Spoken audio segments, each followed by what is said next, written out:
On tonight's edition of Si's Eyes on the Skies.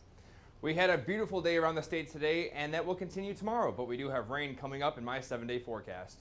And Corey Harguth is in the studio with your national forecast. All that and much more on this edition of Si's Eyes on the Skies as it starts right now. It's Monday night on ISU TV. Broadcasting live from Ames, Iowa, this is Si's Eyes on the Skies. ISU TV's longest running television show brings you the weather around the country, in Iowa, Ames, and beyond.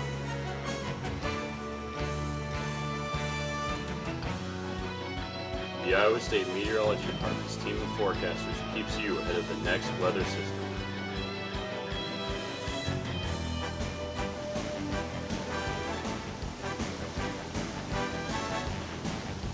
Si's Eyes on the Skies starts now.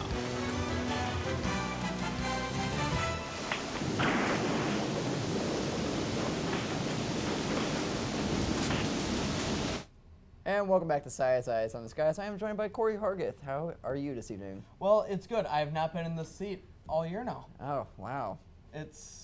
Yeah. Maybe we should have you go home now. Okay, so yeah. It's been pretty quiet across the nation anyway, so. Yeah, that's why they brought you in now. Yeah, pretty much. So we had to put the B squad in tonight. I mean. Could have brought Sam Charter back, but so. Careful what you say. Oh, so what is going around the country right now? Pretty much the only thing that we're seeing is just out to our west. They've had windy conditions and very dry conditions, bringing in some red flag warnings. Other than that, you have to go all the way up into the Washington and Oregon areas before you're going to see any kind of precipitation or really any major cloud cover, minus the front that pushed its way through over the weekend. Yeah, it's been pretty nice here over the past few days. I know there's a pattern shift coming up here in a little bit. Oh, and I know Zach has details on that. Yeah, so with that, let's go ahead and take a look with Zach Mlcoch with your Iowa forecast. Well, I like that green screen behind me. I can never get used to that. But around the state currently, it is absolutely beautiful. Yes. I can't get enough of the weather, and it's going to stick around for one more day, actually. And actually, we still might see some sun Wednesday going into Thursday as well. But Thursday night into Friday, we will see some rain and possibly get us up to normal rain average conditions this time of year. But so tomorrow's still going to be nice, will it be? Tomorrow is going to be absolutely beautiful, and with that, we might as well check out the day planner. All right, so tomorrow at 10 in the morning, we will have a temperature of 69 degrees. It will be a cool start with a low of 52, 54 tonight. So it's going to be a little bit of a cold one in the morning, but other than that, it's going to warm up to 83 around 3 in the afternoon. And at your 7 o'clock forecast tomorrow night, it's going to be 75, a beautiful night that you're going to have as well. But it's going to be a nice one out there, and I assume just try and get used to this one more day of beautiful weather that we have out there. And it's going to get cold come the weekend, so I'll have that 7-day forecast coming up for you, Zach. All right, thank you very much, Zach. We're going to send it to our first commercial break, and when we come back, Corey Harguth will have a look at your national forecast. And welcome back to Si's Eyes on the Skies. Let's go ahead and take a look at your national forecast with Corey Harguth. Well, thank you, Zach, and good evening, everyone. We're going to start by taking a look at the clouds and radar over the past several hours across the entire nation. We'll see in the Midwest. We started off with a few clouds earlier on this morning, but they have pushed off and out of the area. Our next system is actually just up to the north and west, and that's going to start tracking its way in our direction over the next day or so, and we'll look at that in just a minute. But first, let's see what the current temps are looking like across the nation. We're at 79 in Minneapolis, 57 in Billings, 71 in San Francisco, and a very warm 93 degrees in Phoenix, Arizona here at this hour. We'll take a trip around the U.S. and get a closer look. Syracuse, you're sitting at 67, 69 in the nation's capital, and 65 degrees in Pittsburgh. Let's head down to the southeast, 75 in New Orleans, 73 in Atlanta, and 79 in Little Rock, Arkansas. Head off to the west one more time, 71 in San Francisco and 87 in Las Vegas. Here's where our next system is actually sitting, where it's been dropping a lot of rain. And you can tell by these temperatures how much cloud cover they've seen over at least through today. 55 degrees in Seattle, 59 in Salem, and 64 right now in Boise.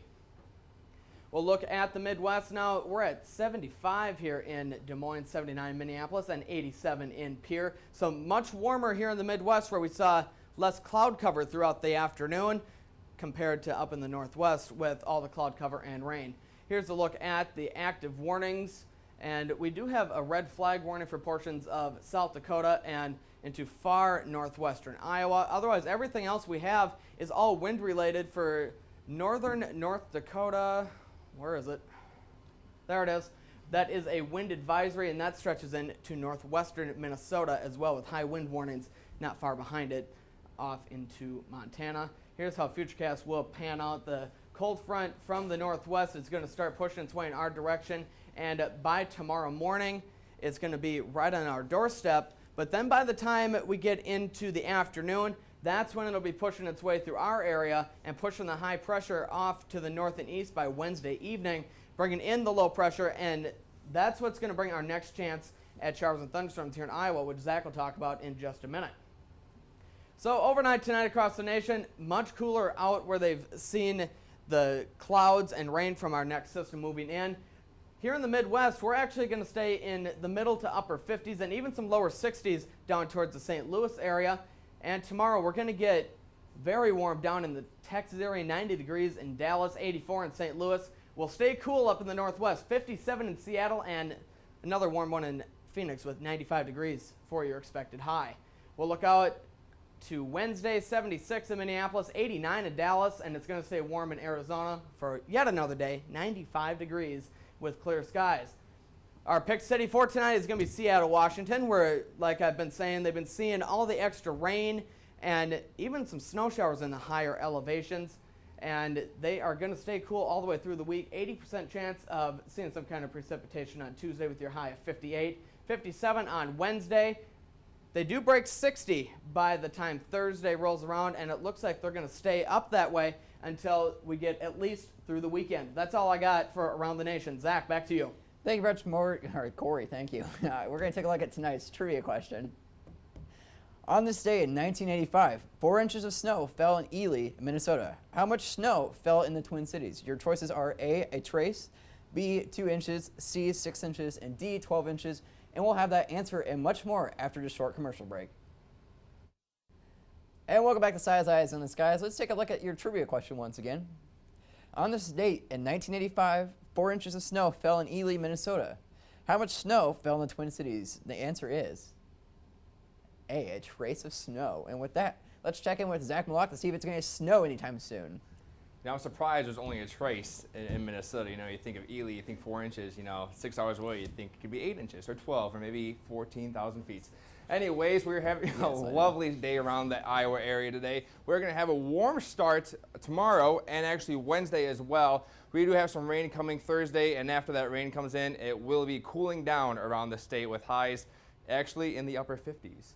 Current temperatures across the state right now, mid-upper 70s throughout the most of the state. We got a 75 in Des Moines, 73 in Ankeny, and 74 in Ames. We're going to zoom this map up to Fort Dodge, and they have a nice 75 temperature and a little bit cooler in Iowa Falls with 72. So still in the 70s throughout most of the state, and those 70 degrees temperatures are actually going to stay around for the next couple of days.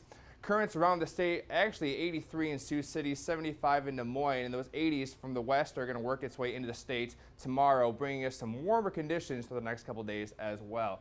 The current winds are coming straight from the south, and that's why we had that red flag warning up in the northwest, but those winds are coming straight from the south at 15 to 20 miles per hour, and those winds will die down tonight, go until tomorrow, but tomorrow should be a relatively calm day around the state. Clouds and radar, we had those clouds pushed from the central Iowa area earlier today out to the east, and now we do have some clear skies, some patchy clouds over Ames right now, and those should break up and should leave us with a very clear night tonight. Regional current temps, 87 in Pierre, 81 in North Platte, and like I said, those temperatures are going to work its way into the Des Moines area the next coming days, bringing us some very nice temperatures before a cold front comes, snapping that warm streak. Like I said, that cold front is up north right now, and that one will push south through our area, and that will bring us those rain showers coming in on Thursday night into Friday. We'll keep a close eye on that for the Iowa State game for sure, because we might get a little bit of a rain during the game. For Futurecast, we're going to start at 1 o'clock, and this will actually go through Thursday, and you can see that nothing is actually really bothering us from Tuesday into Wednesday morning. A little bit of clouds start to work its way through the areas that low tracks from the west, but it should be a beautiful day, giving us those high temperatures into the 80s. But as for tonight, 59 degrees. It's going to be cool and clear. Winds are going to be calming. We have had a pretty windy day today, but it's still going to be from the south-southwest from 10 to 15 miles per hour, calming by morning. We should see about 5 to 10 miles per hour by morning. Tomorrow's high temperature 83, sunny and very, very warm for this time of year. We're still above 13 degrees above average, but the winds are going to be calm, so it's going to be very nice out there. Looking in our extended spelled wrong. I have no idea who did that. I just noticed that right now. Tuesday, 83. Wednesday, 84. And you see those 80s are going to be snapped. By Thursday, we'll see those rain showers work their way into the area. We got a 40% chance of rain on Thursday. Friday is going to have a little bit less of a chance of rain, but we'll see most of the rain coming overnight on Thursday into Friday morning. But you see, after that rain comes through the area, we will cooler temperatures. Look at that, high 57 degrees on Saturday. Back with a nice 65 on Saturday and a little bit warmer with 67 on Monday, but it will be very, very nice. Are you sure you didn't type that wrong for the weekend? 57. No, that's been like no. No. It just I thought you were talking about. I think it's like extended. I think our producer Sean, who set that graphic, spelled extended wrong. But it just seems so unusual compared to what we've seen over the past. Here we're going from 13 degrees above average today to actually, we're going to 13 degrees below average coming the next coming. But that happens weeks, because so Friday looks like it could be active. And it could is could, the key yes. word here. There's a lot of details to be worked out. We are going to be watching that for sure. The main storms are, I'm thinking, going to be mainly overnight, possibly Friday, and we could get some showers to spook up during Friday during the day. If they're going to affect our area or not, we're still looking into that. Now it is October, and we do have some, SBC fun going on. Yep. You know how they like to overwrite some stuff for a Yeah, little bit. we do have that game Thursday night, which hopefully it doesn't it's affect still kind of up in the air as to when the thunderstorms will roll through. Yep. And it's the lightning that really concerns the athletic department with the game. Yeah. Well, at least if there's a lot, it might get canceled. If we have every half an hour lightning. Hopefully it won't be. I really don't see it coming until late night. So. Yeah. What do you got to say, Zach? our floor director is something else, I tell you. But no, hopefully it doesn't ruin it, and then we'll keep our eye on it. But now our crew on Wednesday, which I'll be right back here again in the host seat. We just can't get rid of you. Yeah, I know. You guys love me way too much, but I'll be back here Wednesday on the host seat, and we'll have a continuing updates on Friday and Thursday, and we'll have a game day forecast on Thursday. We got to plan that out for you. But until then, if you don't want to wait till Wednesday, you can always like us on Facebook or follow us on YouTube or Twitter. We even have Twitter at SizeEyes, I believe, isn't it? I'm pretty sure. Sure. Hey, we'll look into that. It's been a while since we've done anything with Twitter. Yes, but we have. The Facebook page, you're more likely to find something there. Yes, but continuing morning updates, and even in the middle of the night on Facebook. You're pushing your luck now. Producer Corey Harguth over here. No, please no. You're pushing your luck now. Yes. But until then, we'll see you here Wednesday night. But for all of us here at SizeEyes on the Skies, have a great night.